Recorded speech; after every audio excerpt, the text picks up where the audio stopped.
Napjainkban a szerosztómia számos pácienst érint, rengeteg általános megbetegedés, valamint gyógyszerszedés alakíthat ki szerosztómiát. A páciensek számára kedvezőtlenül hat a közérzetre, az életminőségre, gondot okozhat a beszédben, kommunikációban, táplálkozásban, rágásban, tehát egy sokakat érintő életminőséget rontó tünetről beszélhetünk.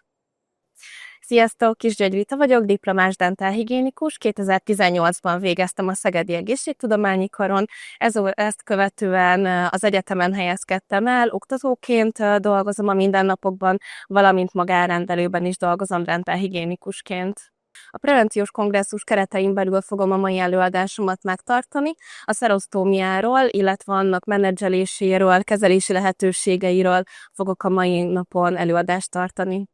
Napjainkban a szerosztómia számos pácienst érint, rengeteg általános megbetegedés, valamint gyógyszerszedés alakíthat ki szerosztómiát. A páciensek számára kedvezőtlenül hat a közérzetre, az életminőségre, gondot okozhat a beszédben, kommunikációban, táplálkozásban, rágásban, tehát egy sokakat érintő életminőséget rontó tünetről beszélhetünk.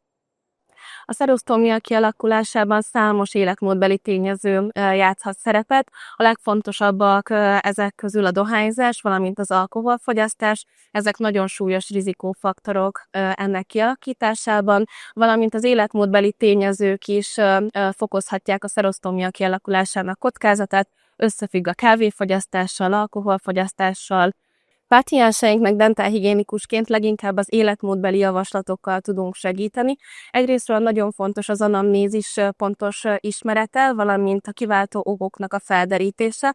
Továbbá számos táplálkozási javaslattal tudjuk segíteni a pácienseknek az életminőségét, valamint a szerosztómia okozta panaszokat tudjuk enyhíteni. A szájhigiénés szokásoknak a tökéletesítése nagyon-nagyon fontos szempont a szerosztómiának a menedzselésében. A szájhigiéné tökéletesítésével megelőzhetőek az egyébként nyáltermelés csökkenéséből adódó mindenféle komplikáció, amely a szájüregben jelentkezik. A kollégák figyelmét szeretném felhívni erre a problémára, hiszen a mindennapokban nagyon sok páciensünk érintett, és abszolút egy aluldiagnosztizált elváltozásról és tünetről beszélhetünk. Amennyiben a rendelőnkben tapasztaljuk, számos életmódbeli, illetve szájhigiénés javaslattal tudjuk segíteni a pácienseinket. Úgy gondolom, hogy az upgrade remek lehetőséget biztosít arra, hogy találkozzunk egymással, szakmai témákról beszélgessünk, gondolatokat cseréljünk, valamint egy remek kikapcsolódási lehetőséget biztosít. A változatos témák, valamint a nagyszerű előadók remek lehetőséget biztosítanak arra, hogy fejlődjünk a szakmánkban.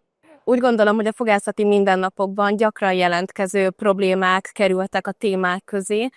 Ennek megfelelően rengeteget tudunk profitálni egymásnak a tapasztalatából, gondolatmenetéből, szintén csak fejlődési lehetőséget kínál, illetve egy opciót, hogy be tudjuk építeni ezt a mindennapi gyakorlatunkba.